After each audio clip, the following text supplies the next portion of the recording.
Okay, this is Toby from Heavyweight MMA. Today, welcoming Mr. Cameron Quinn.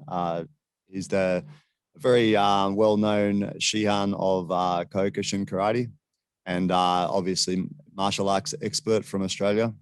Thank you very much for giving me some of your time, Cameron. Toby, my pleasure. Yeah, so I've been listening to quite a bit of podcasts on your background, etc., and it comes across as a very interesting story, Cameron.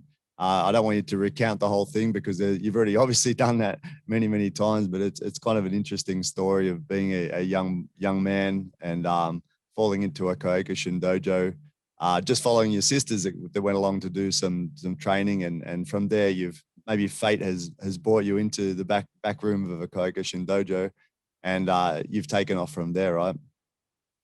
Yeah, well, look, without getting too esoteric, in the East, they say that the sum total of your good, bad, and neutral thoughts that you take from one life, you carry into your next life, and you're born into a particular environment and you choose particular parents. So when you say fall into the dojo, that's exactly what it was. My parents wanted my sisters to learn self-defense, and they were not interested, but I just fell in love with it. And it was almost like some, previous memory. But yeah. So immediately, the day that we went, the very first day, I just simply got up the back and I'm standing and I'm doing all the basics. Had no idea what I was doing, but it just seemed so natural, Yeah. And you also went on to mention that even as a youngster, you were hitchhiking to your training every day and training something like, you mentioned 4 hours a day or some pretty extensive amount of training, right? Look, I was young, I was energetic. I had no, you have a certain, and as you get older, the thing you realize is life is all about managing your time and your energy. When you're a kid, you have unbelievable, this monstrous bank account of energy and time, to be quite honest. Yeah. So 4 hours a day sounds a lot. And right now, there's no way that I could do 4 solid hours a day. It's just like, it'd be silly because it's not, as you know, it's not about the maximal amount of time. It's about the optimal amount of time. So as you get older, you've got to manage that time and energy thing. But when I was young, it was like, I'd get up in the morning. My bedroom had a carpet. So I had a couple of little pieces of wood and I do knuckle push-ups and, because it was hurting. So, but it just a few weeks and then you get used to that. And then I lived at the beach at Surface, so I'd go for a run or I'd just go out in my backyard and do basics. Then I'd get home from school, have a bowl of about 14 Vita Brits, and then I'd be out the back and I'd do all my basics and then I'd go to training. And at first, of course, my parents, yeah, we'll take you to training. And literally within a very short time, he goes, no, sorry, we're not taking you anymore. Yep. Because I was training 7 days a week. There were 3 dojos. And you could train 7 days a week between those 3 dojos. So, and you can imagine that. And I understand now if my kids are going, Dad, come on, you need to take me. I'm going, dude, once a week, twice a week, 7 days a week's out of this. You got to get there yourself. So I'd end up hitchhiking from one end of the Gold Coast to the other. 90% of the time, it was other karate guys that'd see me and pick me up. Thank heavens. But yeah, that's the way it went, Yeah, and it sounded quite ingenious that you started trying to work out how to actually go to Japan to train with your sensei, Mr. Masoyama, when you're such a young person and thinking about how you can save money, etc., but not quite getting the progress that you would have liked, and then coming up with the idea or finding out about Rotary Exchange and using that as your avenue. It made me laugh how you mentioned that when you're applying for this, you said that you wanted to be a bridge between cultures, etc. Cultural bridge, cultural bridge, yeah, trying to sell it to them. But yeah, when you think about it, like at the time, it's the main thing you wanted to do was train karate. But when you think about it, that's actually what you've become. After all these many years, you are a bridge between the cultures, especially a bridge between karate and Australia. So it's very interesting, right?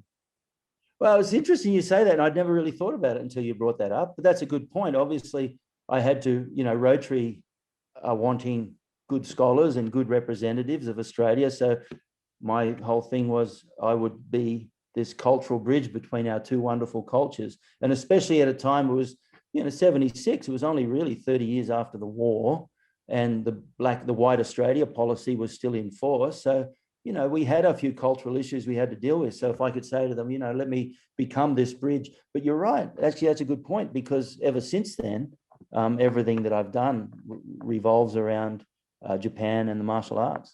It's a good point. It's a very adventurous thing to do as a young kid as well. I mean, that would have been the last thing on my mind, would be leaving the country and going to such a foreign sort of land, to learn.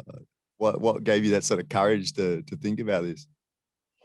Yeah, look, I think if I had a glimpse of the first couple of weeks of training before I went, I may not have gone, because it was quite overwhelming in many respects. I was 17. Some 17-year-olds can go to war, Well, even then, the amount of trauma that they face is another thing. But to have the courage to sign up and go to war, that's a different level of courage. For me, it was simply a cultural exchange, literally just going from one culture to the other.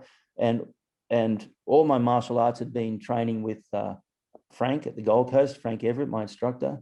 And he encouraged me to go off to Japan. And so when I look back on it now and I realize how rare it is, I mean, there's plenty of guys that go over at 20, 18, 19, 20, but to go over at 17, like literally 6 weeks out of high school, it was a little unique, but at the time it was nothing. It was that's just what I was going to do, So I was working weekends, saving money, realized the way I was going, I wasn't going to be able to stay very long. So I tried to find a way where I get someone else to pay for me to go. And that's where the Rotary scholarship and Rotary International, I don't hear a lot about them these days because their presence in society is probably not as great because of social media and the overwhelming input of things.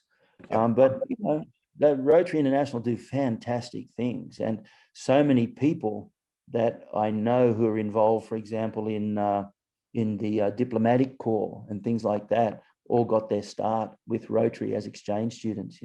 Yeah. So they're fantastic.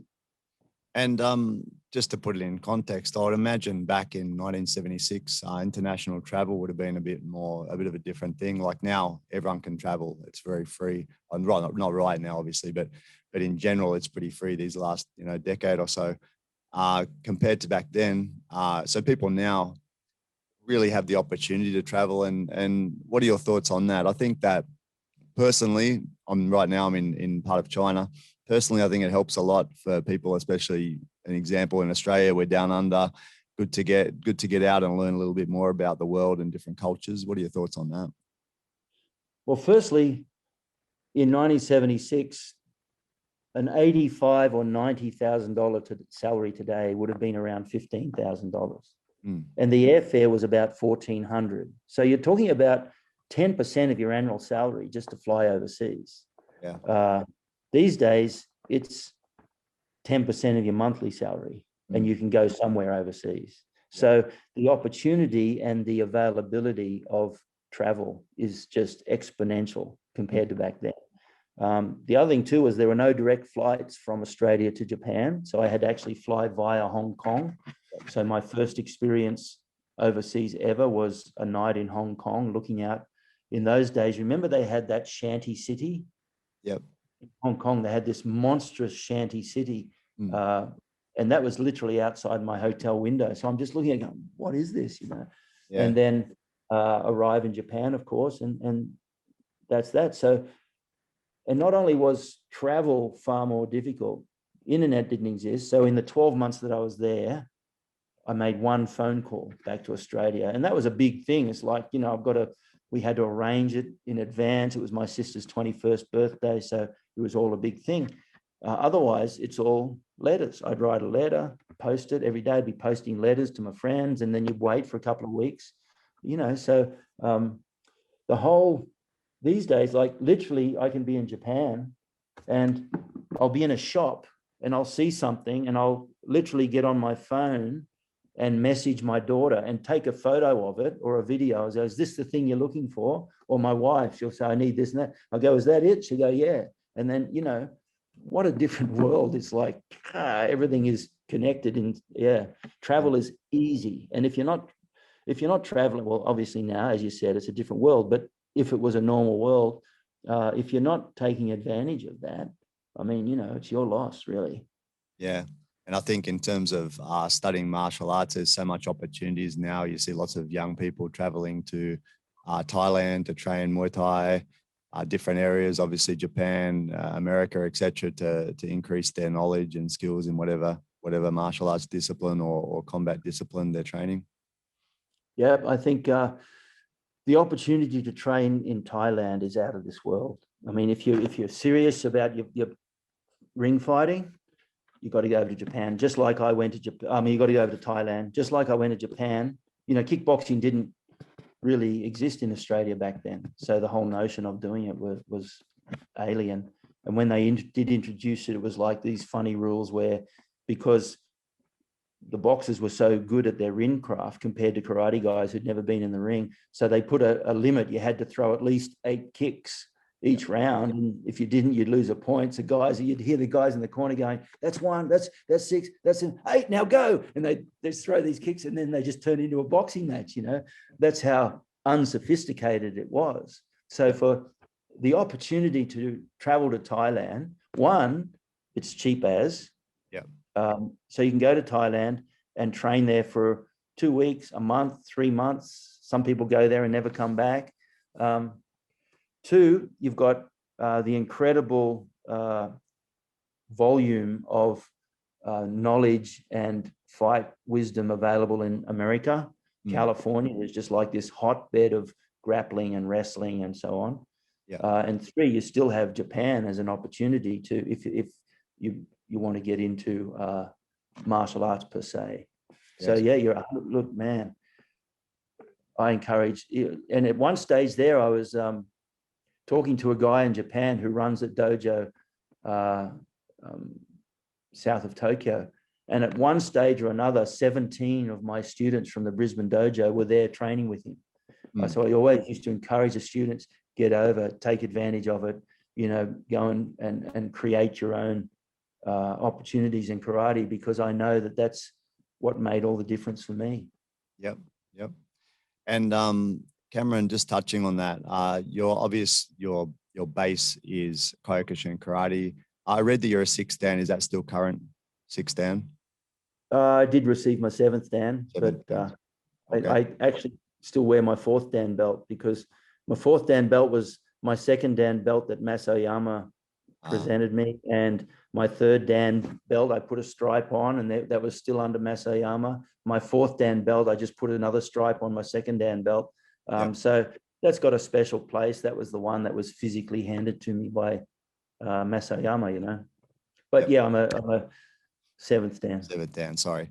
So 7th dan Kyokushin black belt, also black belt in Brazilian Jiu-Jitsu. And can you just give me a little idea about what other sort of martial arts you've had some involvement, interest in, or trained over the years? Okay, I'm not a black belt in BJJ. I'm a brown belt. Brown belt. I've been hanging around brown belt for a few years, but and I'm not complaining. It's just BJJ is evolving rapidly, and I kind of took time off to raise a family, so I don't regret that at all. And my learning with BJJ is still evolving, so I'm really happy with that. And I got my first lessons. Fundamentally, I got my first lessons off Larry Papadopoulos, because I was in Sydney. I lived in Sydney in '93 for a year, so I was training with Larry. I just ran into Larry and Cookie walking out of a restaurant, and I introduced myself and asked if I could come and train. And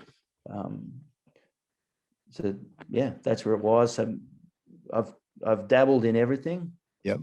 I've been to India to do the pit wrestling. I love the Indian pit wrestling. Spent a lot of years, thanks to John Donahue. He introduced me to Rico Ciparelli, who's Higa Machado calls him the Zen. He calls him the Hickson Gracie of the wrestling world.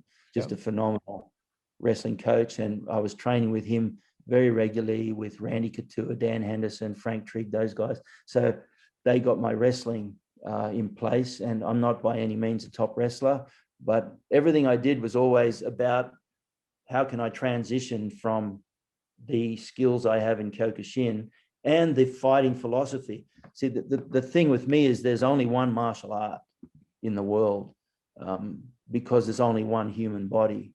So what gives different martial arts the variation is their adherence to a certain movement philosophy. Yes. So you've got 5 ranges, you got your kick, punch, elbow, stand-up, grapple, and ground range. And Kyokushin is those two. It's the kick and punch. Boxing is the punch and a little bit of grapple. BJJ is the ground and a little bit of stand-up. Judo is stand up and a little bit of ground. Wrestling's the same, and so really Masayama once said, if you're not familiar with the fundamental principles of all the martial arts, you have no right to call yourself a martial artist. Yep. You might be a karate fighter or a judo fighter, but you're not a martial artist. So, we had Filipino stick guys come and do seminars at the dojo. I went to Thailand and would visit Thai gyms and just train. I did a small amount of boxing when I was a kid before karate, and that was reinvigorated and woken up again. Before COVID, I would visit very regularly Eric Paulson's gym in Los Angeles, in California. And so I love doing the submission wrestling, and he also always had the kickboxing and the boxing there as well. Yes. So I think I would never call myself a boxer or a kickboxer or a Muay Thai fighter. I'm always a Kyokushin fighter, but by experiencing the movement philosophy of all these different things, it allows me comfortably to call myself a martial artist, because I think what's always been important to me is I can walk into Larry Papadopoulos's gym, or I can walk into a kickboxing gym, or I can take my students there, and they'll never feel as though they need to be ashamed that what they have is not in accord with the rank that they have. I think it's very important. Yeah, and I think listening to some of your history and background, it's very interesting that the fundamentals and the ideas of Sosei Masayama are more versatile than I had given credit, that they are acknowledging the other arts and the need to be able to compete with other styles, as an example, and also that there are some of those ground fighting elements within the history of Kyokushin karate that I wasn't aware of as well. Yeah, in fact, I don't know. I could probably find it in the book, but there's a reference where there was talk of Lou Thez, maybe, or Carl Gotch, one of the top wrestlers, going to fight Rocky Marciano. I think there was talking about a mixed fight between a wrestler and a boxer, and the whole world's going, Marciano will kill him, Marciano will kill him. And they interviewed this visiting Japanese mixed martial artist named Mas Togo. And that was Masayama was one of the Togo brothers, and they called him Mas Togo. And in that, he says, it was in Sports Illustrated in like 1950, 51. Fascinating when you think about that. They're talking about this mixed martial arts match between the world's #1 wrestler, I think it was Lou Thez, and the world's #1 boxer. And Masayama says, and they call, in those days in Japan, they called mixed martial artists, they called them judo fighters, because back then they did do a lot of the finishes and the cranks and the punches and kicks. So Masayama basically said, look, I know Rocky Marciano is a good puncher, but he has to realize that if Lou Thez gets hold of him, it's all over. Yeah. He needs to understand the fundamentals of grappling. And this is from someone who is seen by the world as primarily a stand-up fighter. My research into his techniques basically shows that nearly 70% of what he taught, not 10%, nearly 70% of what he taught was in the stand-up grapple and the ground range. And the techniques which Kyokushin is known for, the punches and kicks and the outside range 1 and 2, only represented about 15%, I think, of what he taught. Yeah. So that alone, to me, is very profound. And the fact that Masayama focused on the tournaments is irrelevant. Every you speak to any boxer and they'll tell you that they know how to use headbutts and elbows. You speak to a judo guy and their kata involves defense against weapons. Their kata involves punching and kicking. You speak to Olympic wrestlers and they really know how to crank a neck, or they really know how to break an arm. It's not that these arts don't have those skills. It's that each art has within it a sporting aspect, and that sporting aspect has a set of rules which they fight towards. That's all. Yeah. Now, Cameron, obviously understanding that you have like a rich history with the traditional side of martial arts, and through the years you've gathered a lot of different knowledge across sports science, training, and also traditional martial arts. So I had a few ideas that I heard you discuss that I'd like to dig into a little bit with you, and where possible, if you could draw back to some of your principles that have come through your traditional training with Masayama, etc. The first topic that I heard you talk about that I had some interest in was talking about setting goals, etc. And in listening to that, I don't know if you believe it or not, but I was thinking that your approach to these ideas of setting goals seem to be very process based. Is that feeding through your working with Japanese and being involved with the Japanese sort of people? Because I feel like, from my experience in business and whatever, Kaizen, etc., is that they seem to be very process-based people. Is that something that's sort of come from that, your thinking on setting goals and structuring training, etc.? Well, I think, and I guess familiarity breeds contempt. So I think if you take the word Kaizen out of Japanese culture, you don't have a lot of structure. What you have is a lot of cultural guidelines, and people are stuck in these very, very strongly bound cultural expectations. So Kaizen in itself is interesting and unique because it's also interesting and unique in Japan. I think the whole process of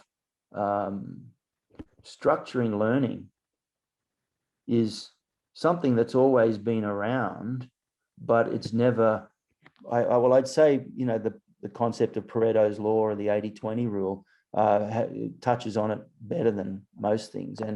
And for me, it was always, particularly, as you know, when you teach, you're constantly looking for more optimal ways to teach. And in 93, I wrote an instructor's manual for the students. And in the process of writing that, I started to get very, very process oriented. Even a fundamental syllabus where you have requirements from white belt all the way up to black belt is a process in itself. The difference is, I think in Japan, the martial arts is more, don't do as I say, do as I do, just watch it, just watch me, and copy, and you learn everything from the start and you get better incrementally at those things. But in the last 20 years, I tend to think that we have become more process oriented. My earliest research into process oriented training actually came from swimming. I'm not a swimmer, but I used to subscribe to a magazine called Swimming Illustrated. And it was just because a friend of mine, Alan Thompson, lent me one of those magazines. And it made so much sense to me that when you have this sport named swimming, where it's simply one arm goes and then the other arm goes, and there's very little tactics and strategy in a 50-meter sprint. It's you get in and you go like Billy-O. And so it literally becomes a matter of perfecting technique. I mean, the finger out of place can make a difference of 10 millimeter every stroke and over 1,500 meters, that's a difference of 5 meters, I guess. I don't know. And it's also about optimizing physical cardiovascular endurance and muscular endurance and so on. So it's very, very narrow in everything out of that. Therefore, the research that swimming did to optimize those two levels was always way ahead of the crowd. You know, they'd be, and so what I started to do, for example, I would break down certain sessions into 20-second rounds. It may be a 3-minute round, but I break it down into 20-second lots. And I'm fairly confident that in Kyokushin, at least, we were the first people who were describing things in terms of 20 seconds, not 30 seconds. Because I realized from my studies at uni that it's very difficult for anyone to maintain maximal output for 30 seconds. There was always conjecture before someone like Usain Bolt comes along, when Michael Johnson was the world 400 meter champion, who would win between Carl Lewis at 200 meter champion and Michael Johnson 400, who would win over a 300 meter race, because the systems used for both were so different. And it was fascinating to me that Kyokushin required both. You needed that explosiveness, but you also needed the endurance for a long round. And the round may become 2 rounds and 3 rounds and 4 rounds and 5. You know, you could be fighting for 20 minutes. Yeah. So I became very, very process oriented and very, very scientific as far as my non-scientific background went. And we would be doing things like having fighters take MCT, medium chain triglycerides, exactly 15 minutes before a fight, because if it was 20 minutes, it'd start to convert to fat, but it was less than 15 minutes, it'd be insufficient time for it, you know. So we were experimenting with all this stuff. Yeah. It was fascinating, you know, it really was. And we got good results too. Yeah. So as far as you mentioned in one of the podcasts about setting goals and how you structure the way to structure training towards those goals. Could you go into that a little bit? I don't know if you've got any examples you want to talk about, or particular goals that you could use as an example on how you would structure training to try and achieve those goals. You mentioned about breaking things down, setting a time frame, sure. etc. I'll give you a couple of examples. I had a young fellow named Yusuke Fuji. His father was an uchideshi of Masayama, and when he was a young boy, his father wanted him to come and train in Australia with me. That was on the back of Walter Schnellbelt and Gary O'Neill doing well in Japan. Yeah. So he turns up as a 15-year-old boy, and he went to school in Australia for 3 years whilst he was initially living with me, and then was doing homestay. So he was here for 3 years. So I asked him, and I'm just giving you an example. So I'm asking him, what is your goal? He said, I want to win the All Japan Championship. And I said, okay, well, when do you want to do that? And he went, for a start, he hadn't thought about when.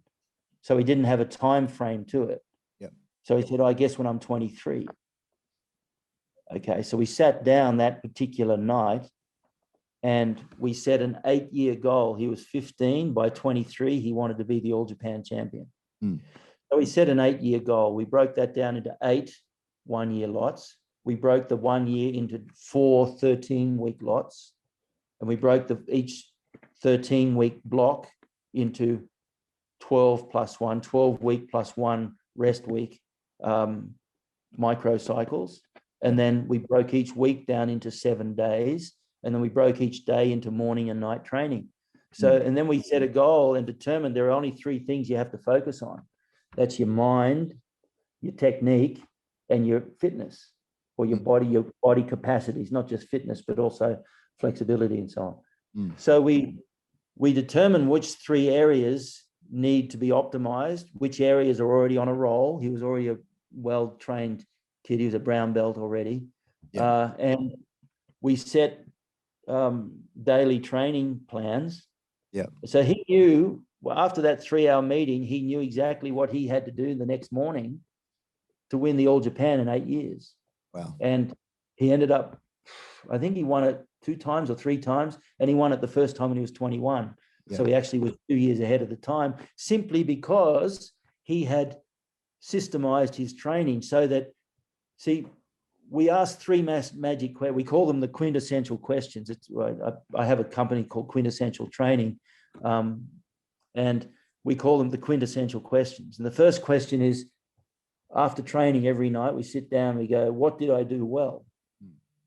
Because by asking the good question first, it sets the tone of confidence and self-esteem, which is vital. Because if you've had a really crappy training session, you can beat yourself up so badly that you walk away depressed. So we always ask, what did I do well? And you can always find equal amounts of good and equal amounts of bad. That's just the nature of the world. It's a duality. Yeah. It's just got to look a little harder. But often we'll walk away going, oh man, that was crap. I got kicked. I got da-da-da, or I got armbar. I just couldn't. Okay, what did you do well? Well, actually, I focused well. My endurance was fantastic.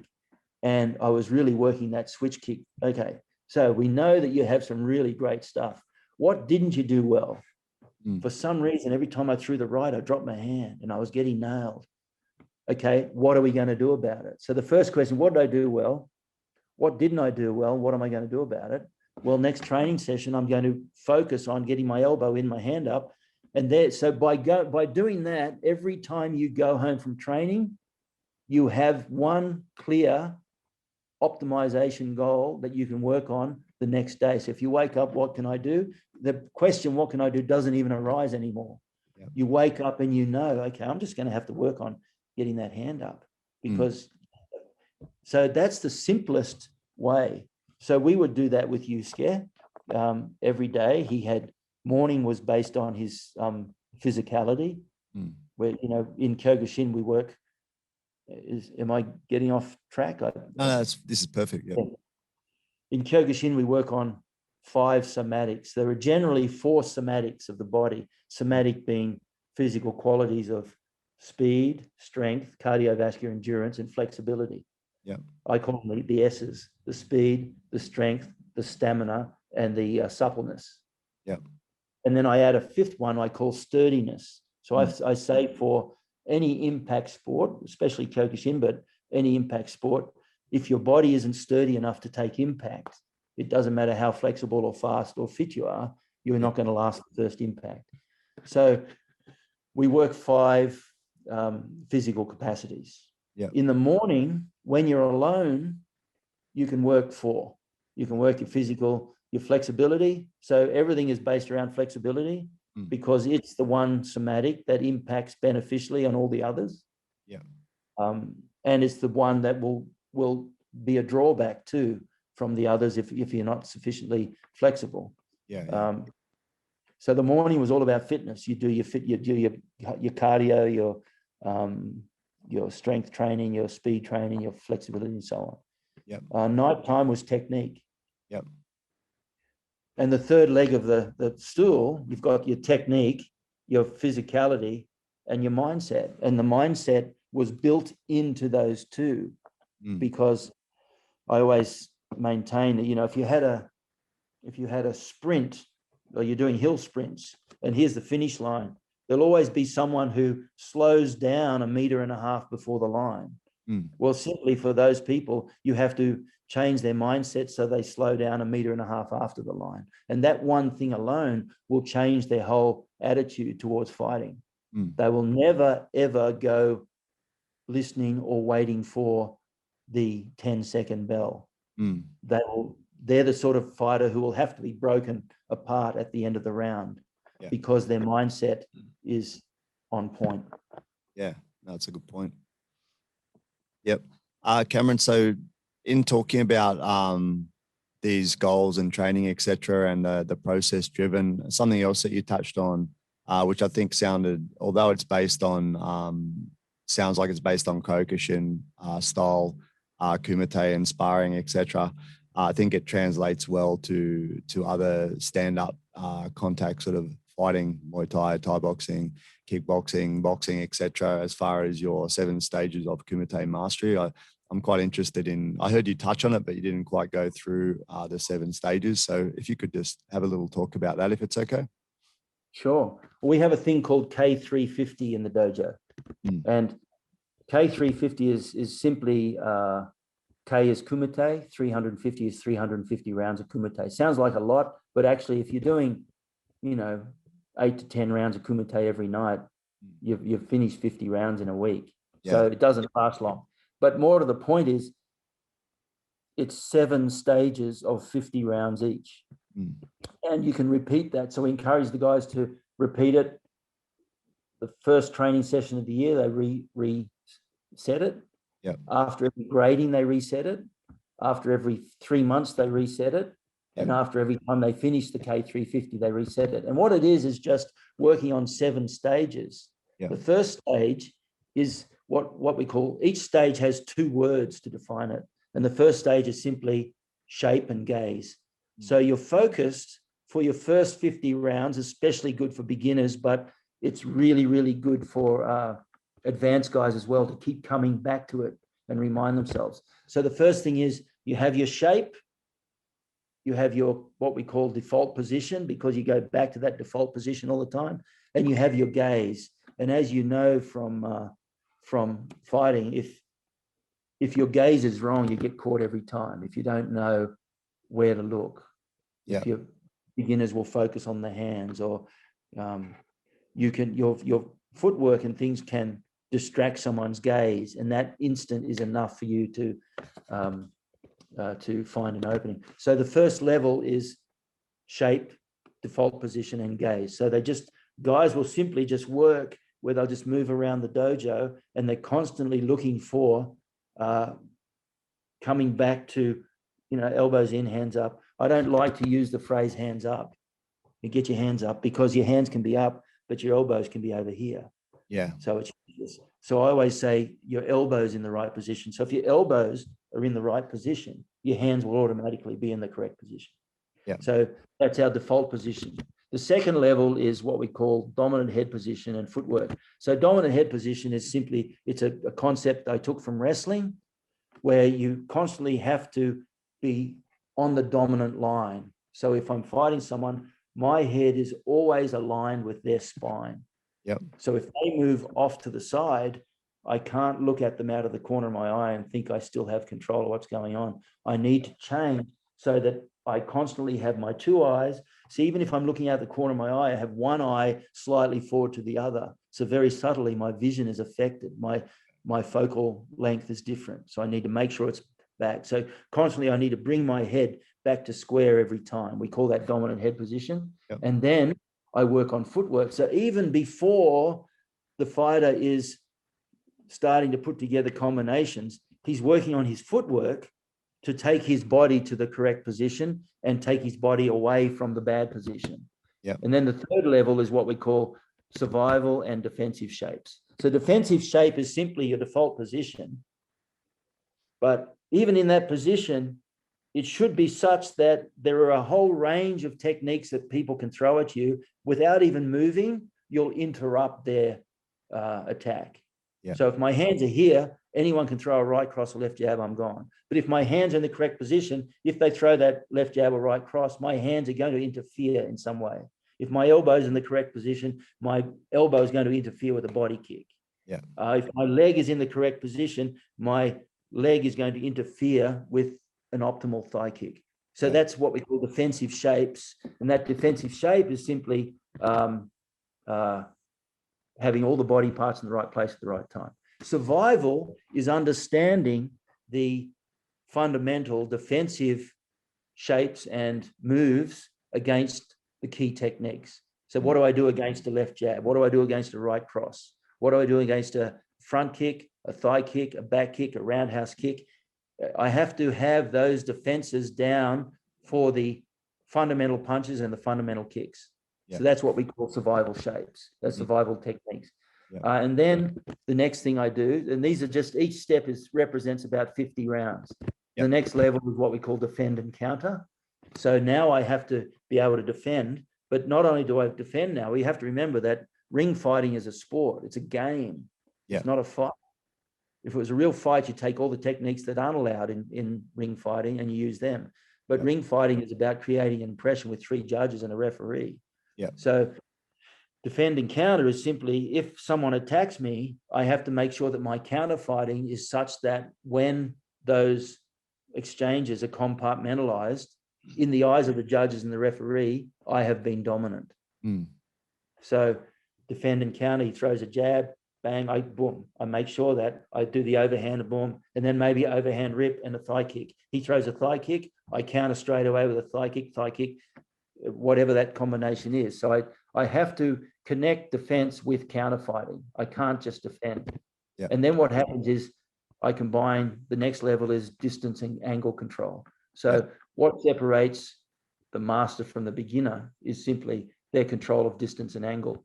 Yeah. You can, in grappling especially, you can be fighting to put a technique on, or a lock on, or a finish on, and you simply change the angle 15 degrees and they're going, yeah, you know. So that level 5 is distance and angle control. And then after that, if you've done that sufficiently, we have what we call my karate. So you take on a level of creative control.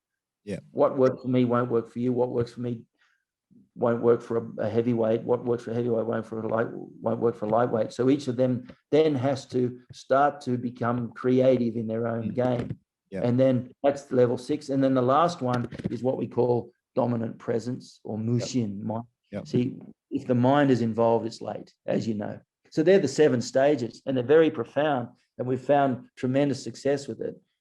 Whether it's pure Kyokushin fighting, or glove stand-up fighting, or crossing the barrier.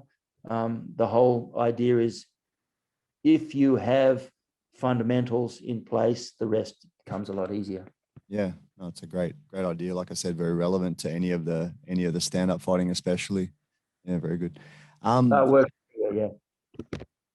Cameron, I did a question. I was invited recently to do a seminar at a Muay Thai school. And of course, Muay Thai guys, you know, they're very confident, so they should be. Muay Thai is a wonderful fighting art. But I went to the Muay Thai school and I introduced just a couple of facets of what we were doing. And even they found it really, really practical and applicable in their training. So it crosses over, like I said. Sure. Cameron, before when we're talking about setting goals, you mentioned about mindset and training people to, you know, accelerate at the end and don't decelerate on the sprints until after the finish line, etc. It sort of brings us into the next thing I wanted to talk about, which was like psychology of a fighter. Now, the reason that I'm talking to you today, one of the main reasons is that talking to Larry, he was saying that you helped him build his fight psychology when he was competing in Japan. And I have an interest in how you would recommend people to build a good fight psychology. Any ideas you have towards that for different types of combat sports? Well, I think the psychology for all sports is the same, essentially. The only difference is it a sport of impact, or is it a sport of control?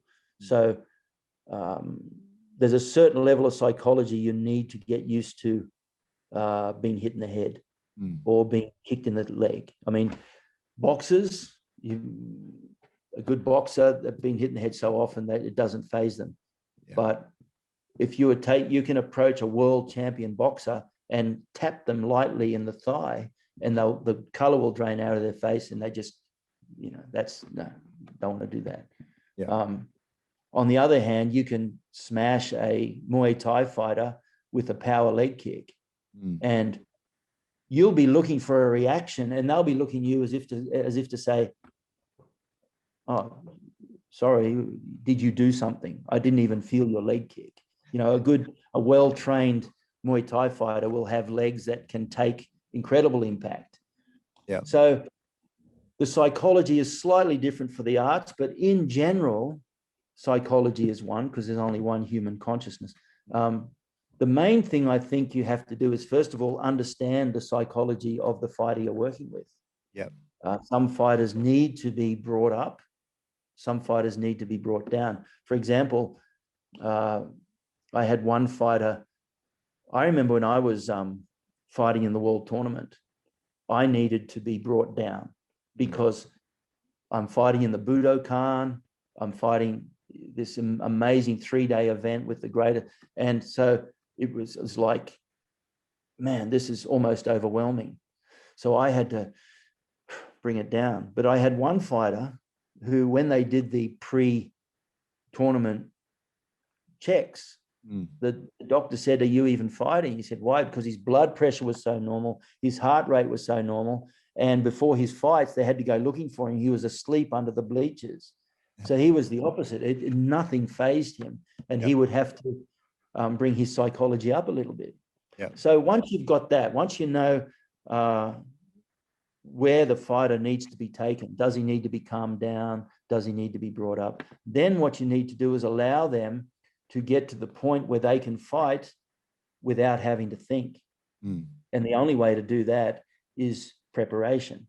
You know, it's like someone sent me this meme today that Usain Bolt won like 9 Olympic gold medals for a total of 115 seconds. But for those 115 seconds, he spent 20 years preparing. Well, it's like, you know, Abe Lincoln said, if you had 12 hours to chop down a tree, you'd spend the first 10 sharpening the saw, the axe, you know. And even Stephen Covey, in his 7 habits of, you know, when he talks about setting goals, he talks about sharpening the axe. So what are you doing to actually get to the point where everything runs smoothly? So you've got your physicality. The fighter has to be supremely confident that they have done exactly what they need to have done to walk into the ring supremely prepared. Then you have your technique. They have to be so confident that when they look at the fighter across there, they are not fazed by that fighter's skills because they have the skills to counter and so on. Once they have that in place, then it becomes a matter of the corner man helping him to manage his psychology, because the other guy's whole objective is to bring you out of your mindset. So your psychology is your goal is to remain within that state of you know, unconscious competence, if you like, as they say. And so the most important thing a corner man can do, sometimes I see corner men do this and do that, and he's done. Boom, boom. So Musashi says that the warrior has to learn to see close-up things as though far away, and far away things as though close up. And I found that really profound, because a corner man can see the fight from a distance, which sometimes the fighter can't see because he's in the mix of it. So a corner man's job is to be able to say to a fighter in the corner, everything's going well. When he's setting up for that roundhouse kick, his support leg is at the wrong angle. So when he's coming with that roundhouse kick, have your defensive shapes in place and nail that leg and see what happens. You don't tell them to do it. You say, here's, try that, because you might find. And so they'll go out, and when the roundhouse kick, they haven't seen the leg because it's slightly out of their peripheral vision, but you as the corner man has seen the close-up thing from far away.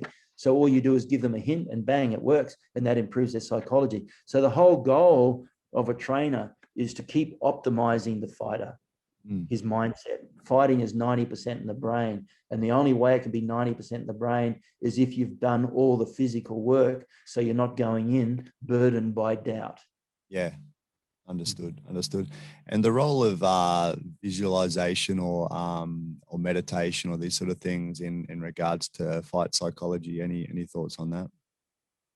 Oh, look, I think probably fighters should do some research to see how much profound research has been done on this, where they've taken groups, and one basketball group will spend all their time doing free throw shots, and the other team will spend 10% of their time doing the free throws and 90% of their time simply visualizing. And then at the end of the day, the results are almost identical. So mental rehearsal is vital. And you mental rehearsal connects very closely to physical rehearsal, because you can't really separate the two. So I know that for example, if I have time on an airplane, quite often I can simply visualize yourself doing a certain combination or doing a certain flow or doing a certain kata. And it's profoundly good in terms of the result that it gets. So I think every training program should have periods of silent reflection. My own live-in students weren't allowed to talk before 8 a.m. Even though training had started at 6. For the first 2 hours of training, there was no talk. It was focus on your training and go inside to analyze your own movement. Yep. Then when you discuss in teams, and you rehearse a movement. So it's constantly, we go through this process of test, assess, adjust, reassess, and try again. And a lot of that is mental. Yep. A lot of that is mental rehearsal. So, and meditation, of course, as you get older, see, the thing I love about Kyokushin, for example, is your fight career can go very, very strongly for 10, 12 years. Then what do you do after that? Well, I know that I've had students who have left and become kickboxers and so on. And then when they finish their kickboxing career, what do they do next? You can only punch a bag and skip for so long before you start to want to expand a little bit. Well, that's the beauty of the martial arts, is that literally the sport aspect is like the tip of the iceberg. And underneath that, you literally have years and years and years and years of development, of growth, of enjoyable going in deeper and deeper and deeper to analyze what you're doing. And that meditative aspect of training, which maybe as a young fighter represented 5% of your time, starts to represent more and more of your time. And it becomes vital, not just for your psychology, but for the importance of being able to rest your joints and so on as you get older. Yep.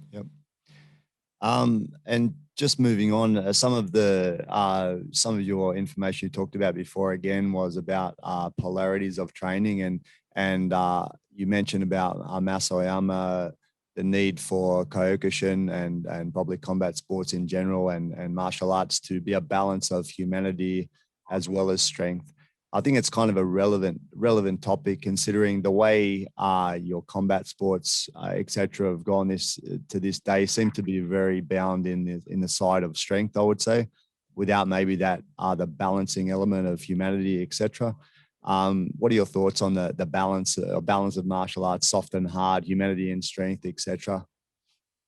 Yeah, I think, look, there's that little section in my book, shameless plug of my new book, but and I see you've got it on your tiling at the back there too. Yeah. But there's that little section where I talk about Masoyama's name and the way he writes his name, and at the end of his name here.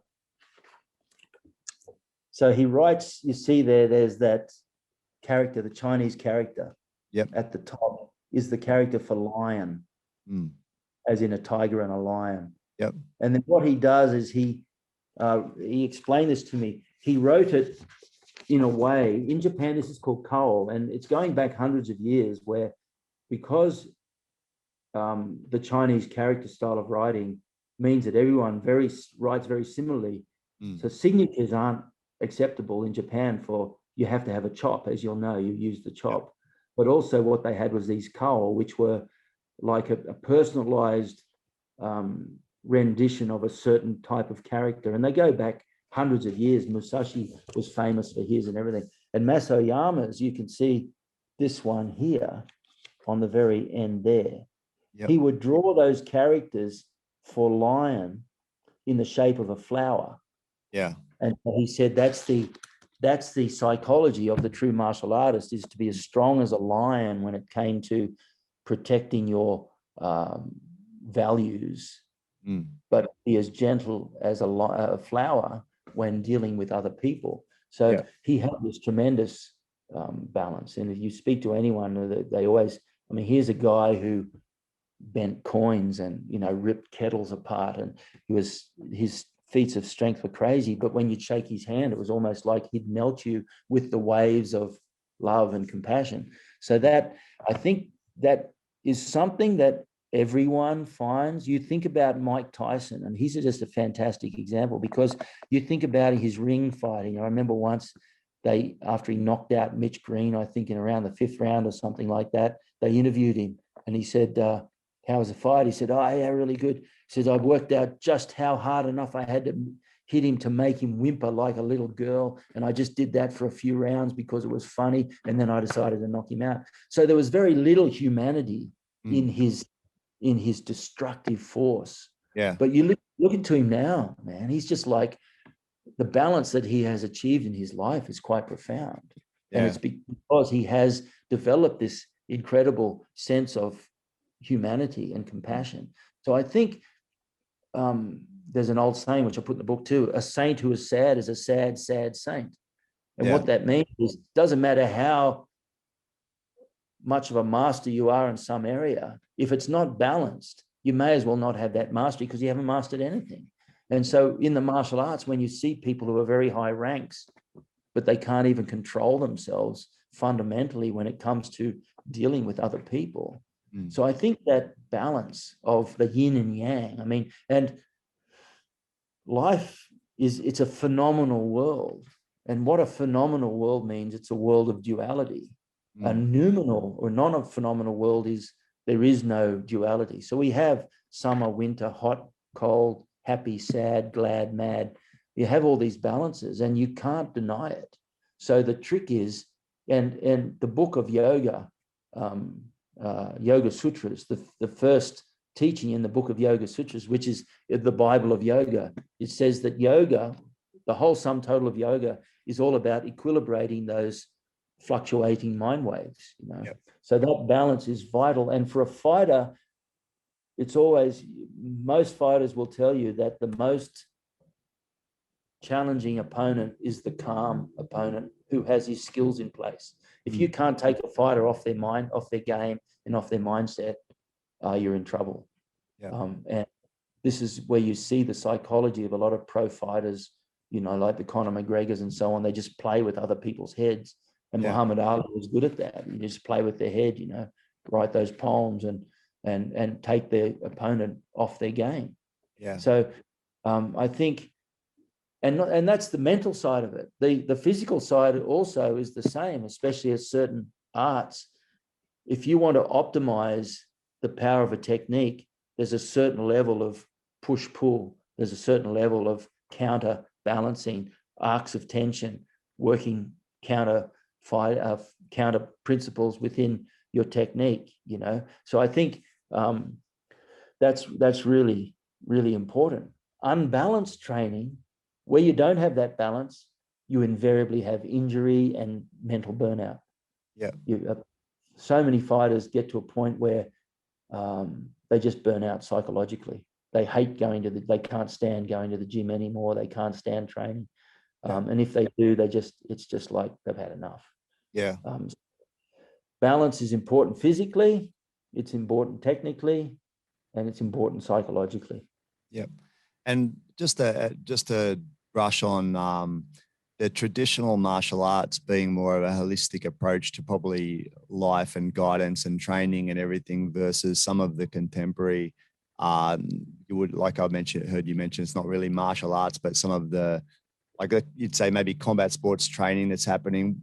What would be the differences there? I mean, and what are they missing? Some of these trainings and perhaps gyms that are just training pure combat sports versus the more holistic approach of, as an example, Kyokushin or one of these more holistic martial arts? Well, even within, say, Muay Thai, you look at the traditions of Muay Thai, it has a very deep religious connection to the Buddhist culture of Thailand. But Westerners just have this habit of taking the superficial and planting it in a gym. Yes. And thinking that that's the key.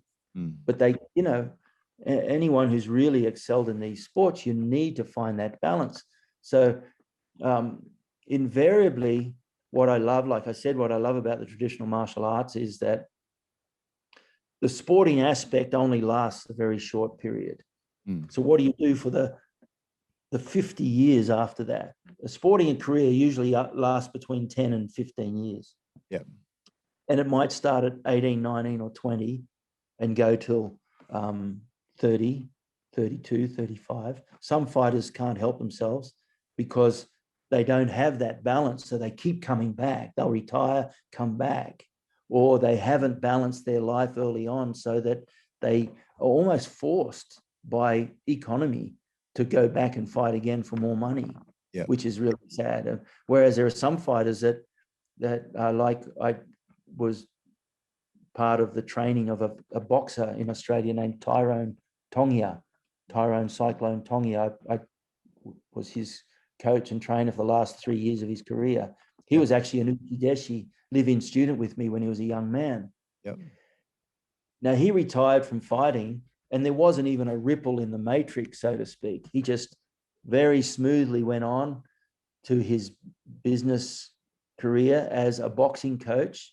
He runs a beautiful boxing gym in Brisbane, and the need or the desire to go back into the ring don't arise. Whereas if you're lacking that psychological balance, sometimes you'll be drawn back into it for the adrenaline rush. Yeah. If you need something for adrenaline rush, your mind is not quite set. And then what happens is often when a fighter is in a combat sport and the ring career ends, then there's a void that has to be filled some way. And they'll often wonder what's going on and they'll even leave the fighting arts. And it's so sad. Whereas Kyokushin, people minimize Kyokushin, we don't have head punches. But I can tell you now that when you look at, for example, the Dutch kickboxing world, is predominantly so successful because of the Kyokushin, the background of it. So Kyokushin, it's very easy to transfer that into that. Yeah, it's just one. Matter of inches. The main difference is the vision and the head movement. Well, it doesn't take much to work on that. Put some gloves on, and I can tell you now, most Kyokushin schools who have their head in the right place, at some stage as part of their weekly training, will put the gloves on and will work the head movement and so on. So they're not that stupid. But the beauty of Kyokushin is that you can spend your entire fight career fighting like nuts in Kyokushin tournaments and get as many shots in their head as the average boxer or kickboxer will get in a week of training. Yeah. So in terms of being able to protect your brain and mind, yes, when you retire from your career, you actually your physicality, your brain and everything is safe. Yep. And with the advancement through the ranks, I mean, you look at Peter the Chief Graham. Yep. Right now he's preparing for his next grading in martial arts. Yep. Because you have that opportunity of a life after sport. And when I hear about fighters who they leave and there's this void that they can't fill, I just wish they'd, and a lot of them do, they get into BJJ or they get into Kyokushin and so on. Look at someone like Dolph Lundgren, who is, he has spent more years now in the entertainment film industry as an actor and film producer and screenplay writer than he did as a tournament fighter. Yep. But anyone who knows Dolph will tell you wherever he goes in the world for films, he will take his gi and he'll seek out a Kyokushin dojo and he'll go there and he'll put his gi on and he'll just be that person. Of course, there's that initial thing, wow, Dolph Lundgren's training, but the second and third time, it's simply a matter that he's just another Kyokushin person who sees the benefits of training. And there are certain aspects of Kyokushin training which I just think are profoundly effective when it comes to dealing with psychology of trauma and so on, which is another story in itself. Yep. Great. So that completeness is wonderful in the martial arts. Yep. Cameron, and just you've re-released the Budo Karate of Masayama as a second edition. I just want to know, like, what can we expect from the book, and where would we be able to get it if we do want to purchase? The website is budokarate.com, not www, just budokarate.com, or contact me through Facebook or Instagram. Yep, but the book is here. Of course, everyone knows the first. Everyone who knows the first. I'm trying to get that light out. Everyone who knows the first edition goes, well, I've got the first edition. Is it very different? But the difference is quite significant. If I kept it, I'm just looking for here's the original edition. So if I kept it at the same font size and same margin width as the first one, the book would be 130 or 140 pages longer. So it's very, very different. So this is the contents of the first one, is that page and that page. Yep. So that's the contents. Where are we? 1 page, 2 pages. Yep. That's the contents list of the first one. The contents list of the second one is also 2 pages, but it's much, much more in depth. Yep. So what I've done is I've literally expanded. I've added new areas, research, talked at more depth about certain people that were very important to Kyokushin. Of course, gone into more depth about Masayama's history because it's so fascinating, and particularly in the light of this wave of mixed martial arts, to see that Masayama was, even though he was famous as a karate fighter, he spent so many years focused on his judo and grappling skills, and he accepted challenges against other arts where other people wouldn't do it. The sensationalism of his marketing, remember, he was like this flash of lightning in the martial arts world in Japan. So things like his bottle cuts, his bending coins, his breaking techniques, and his fighting bulls and so on. Of course, we look at that and we think it's kind of, old-fashioned, and it was, but that was the only way that they knew to demonstrate the incredible physicality that they had, because they didn't really have gloves or anything like that. And if they hit, well, things would break. So it was kind of a different world. But in '63, when the Muay Thai world challenged karate, no one would accept the challenge except Masayama. So he accepted the challenge, and it was the promoter of that, who was a good friend of Masayama, whose brother was actually a world boxing champion. He coined the phrase kickboxing at the time that the Kyokushin guys fought the Muay Thai fighters in '64. The fights eventually went ahead in early '64. So arguably, well, definitely the kickboxing, the art of kickboxing, or the word kickboxing, stems from Kyokushin. And the whole concept of fighting arts manning up and accepting challenges from a fighting art as brutally effective as Muay Thai started with Kyokushin as well. And Kyokushin guys won. They won 2 out of 3 fights, but it wasn't like they went over there and gone, well, we smashed those guys. They came back and have gone, we need to work on this stuff. So it was in '64 when they came back that they added leg kicks, that they added kicking with the instep and shin rather than the ball of the foot, which was always the way it was done. There's a lot of give and take there, but I like to talk about all that in the book. Look, I'm getting so much feedback. It's like my little baby. It took 9 months to write, and then it was born very painfully. But it's not just for Kyokushin fighters. It's anyone who's interested in the whole book, as you talked about before, with the whole concept of progressive goal setting and everything. The progress through the colored belts and from black belt first dan up to sixth dan in this is described in a very processed way to show you how to use the book as a guideline to give you fundamental objectives to aim at each stage of your training. So anyway, hopefully it's going to go well. budokarate.com. Dolph Lundgren, as you may know, he wrote the foreword to the book. Yep. And if you go to Dolph Lundgren's, there's Dolph and his foreword to the book. That's Dolph there, Masoyama. Yes.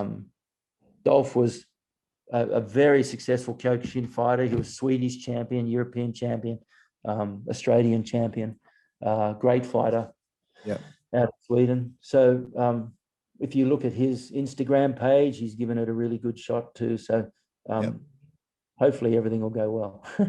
Awesome. So yeah, after this, I'll get onto Cameron and find out how I can get myself a copy. Yeah, definitely. Sure thing. Definitely, Toby. Okay, Cameron, thanks so much for your time, and yeah, appreciate that you have the time to sit down and chat with me about these things, and thank you for everything you've talked about today. Yeah, no worries, and thanks for the invitation, Toby.